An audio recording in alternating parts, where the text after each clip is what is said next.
the Democratic field gears up for the first big votes in Iowa and New Hampshire, everyone's focus has turned to Elizabeth Warren, Massachusetts senator and aunt who writes, "I love you" under all your Facebook pictures. Over the past few weeks, Warren has shot to the top of the polls thanks to her support among college graduates, Hispanic voters, and kids who ate lunch with their English teachers in middle school. But there is one demographic who hears Elizabeth Warren and immediately shits their Armani suits. Newly minted Democratic frontrunner Elizabeth Warren, she has got Wall Street on edge, some would say in a full-blown panic. Headline after headline with ominous warnings about dropping markets, investors running scared from the prospect of Elizabeth Warren being our next president. Some Democratic donors on Wall Street are reportedly threatening to vote for President Trump or sit out of the 2020 election cycle if the party nominates Elizabeth Warren. I think Wall Street, and especially the banks, have every right to be extremely concerned about a Warren presidency. Look, I've got to tell you, when you get off the desk and you talk to executives, they're more fearful of her winning. I mean, I've never heard anybody say, look, she's got to be stopped. Yes, Wall Street bankers are more terrified of Elizabeth Warren than they are of a surprise gust of wind. Oh no, my cocaine! Wah! Deep breaths, deep breath, deep breath. And it's not surprising. It's not surprising that the people of Wall Street are afraid, because Elizabeth Warren has proposed some of the most progressive financial policies in years. Things like breaking up the big banks, increasing taxes on the ultra-wealthy, and making it easier for normal people to join the Illuminati. That's like a big thing. Yeah. Some dude's just gonna come in like, "Sorry to interrupt the orgy, but what's the Wi-Fi, guys? My aunt's gonna love these pictures." Now, it's kind of hard to take the Wall Street crowd seriously. And not just because they still think Bluetooth is cool, but also because this isn't the first time they've predicted the end of the world. Everything that Obama is promising is destructive to our economy and detrimental to the stock market. I think the national economy is in for a bad thing if he wins. If it's Obama, Larry, I'm scared for this economy. I'm scared for this country. Numerous economists and business leaders, they are thinking the economy and the stock market will tank if Trump wins in November. If Trump wins, you will see a market crash of historic proportions. Yes, for both Trump and Obama, analysts claimed that the stock market would tank. But do you know what actually happened?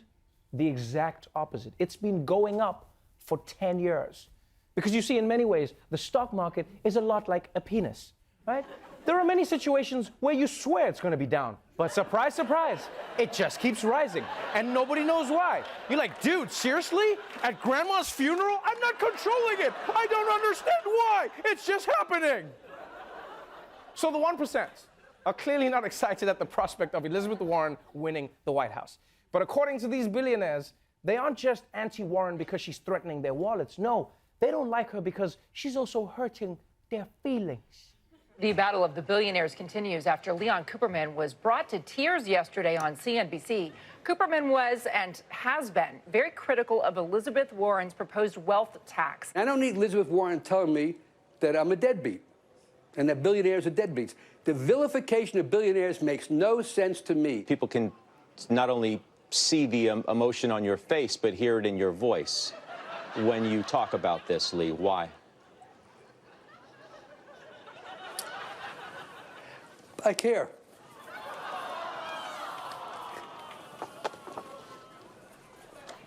That's it. Wait, are you crying?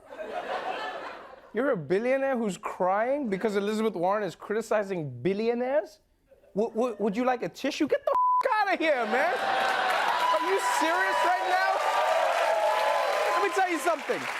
The only time you should be crying as a billionaire is when a ghost teaches you the meaning of Christmas. That's the only time.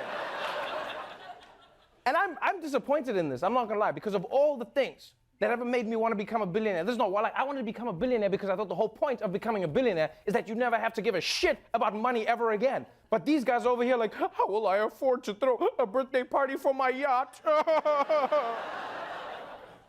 But clearly, the 1% is terrified at the idea of Elizabeth Warren. She's the billionaire's boogeyman. In fact, she now even has a starring role in a new Wall Street horror movie. The year I turned 26, I made $49 million, which really pissed me off because it was 3 shy of $1 million a week.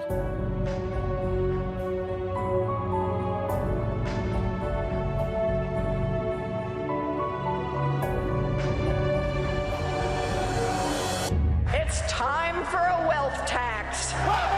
Start asking the people who have gained the most from our country to pay their fair share. Just 2 cents. If you love that shit, I'm going to hell.